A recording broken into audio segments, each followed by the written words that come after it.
السلام عليكم. تعالوا بينا النهارده اقول لكم على طريقه حلوه جدا لتخزين الفراوله وكمان تخزين الموز علشان نعمل بيه احلى ايس كريم في الصيف. بجد يعني الطرق دي جميله جدا ومجرباها حلوه قوي.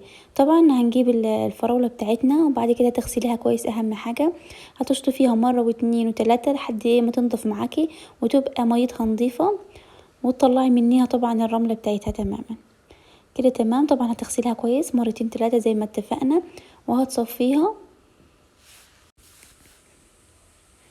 كده. تمام. طبعا غسلناها مرة واتنين وتلاتة. بعد كده هنجيب هنا الفراولة بتاعتنا وهنقطع الورق بتاعها كده من ورا بالشكل ده.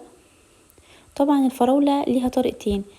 اول طريقة جربتها السنة اللي فاتت، جبت الفراولة وقطعتها شرايح وبعد كده حطيت لها سكر، بس كانت حلوة. بس النهاردة ان شاء الله هنعمل لكم طريقة طبعا بدون سكر.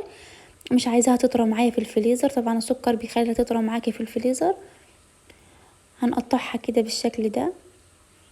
بعد كده هتجيبي هنا اكياس التلاجة وهتشيلي الفراولة بتاعتك زي ما هي كده سليمة، مش هنحط لها اي اضافات لا سكر ولا اي حاجة. اهم حاجة تطلعي منها الهواء بالشكل ده. طبعا الكمية طبعا على حسب افراد اسرتك، على حسب انت الكمية بتستخدميها في شهر رمضان. هتغلفيها كده كويس لحد ما تخلص الكمية كلها بتاعتك. تاني طريقة هنجيب كمان الموز بتاعنا هتقشريه بالشكل ده. السنة اللي فاتت جربت معاكم عملت فرزنة الموز بقشره زي ما هو، بس الطريقة دي ما كانتش عجباني. هنعمل النهاردة طريقة حلوة. هنجيب الموز بتاعنا وبعد كده هتقشريه بالشكل ده لحد طبعا ما تخلصي الكمية كلها بتاعتك تقشريها بالطريقة دي كده. تمام. هتقشري طبعا الكمية كلها الاول.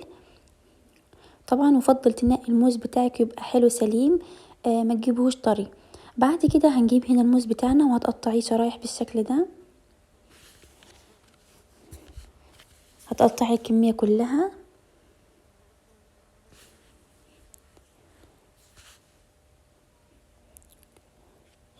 هتحطيها هنا في طبق طبعا لحد ما تخلص الكمية كلها بتاعتك بنفس الطريقة دي كده. خلاص خلصت الكمية بتاعتي كلها. بعد كده هنجيب هنا ليمونة كاملة وهتعصريها على الموز. هنا الليمونة بيحافظ لك على الموز يقعد فترة طويلة معاكي في الفريزر من غير ما يغير اللون بتاعه. طبعا اهم حاجة الفريزر بتاعك يبقى شغال على طول، يعني ما ينفعش تفصلي عليه وتحطي الموز بتاعك. اهم حاجة يبقى الفريزر بتاعك شغال على طول عشان ما يسودش معاكي. هتجيبي هنا اكياس التلاجة وهتحطي الموز بتاعك. طبعا يعني ما شاء الله الطريقة دي حلوة جدا، جربتها قبل كده. هيفضل معاكي الموز حلو طبعا، مش هيغير اللون ولا هيسود خالص.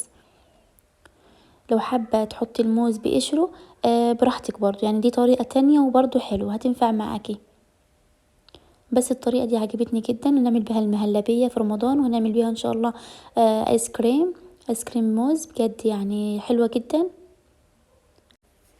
اهم حاجة تطلعي منيها الهواء كده كويس وتطبطبي عليها تخليها كده طبقة رقيقة علشان ما تاخدش معاكي مساحة في الفريزر.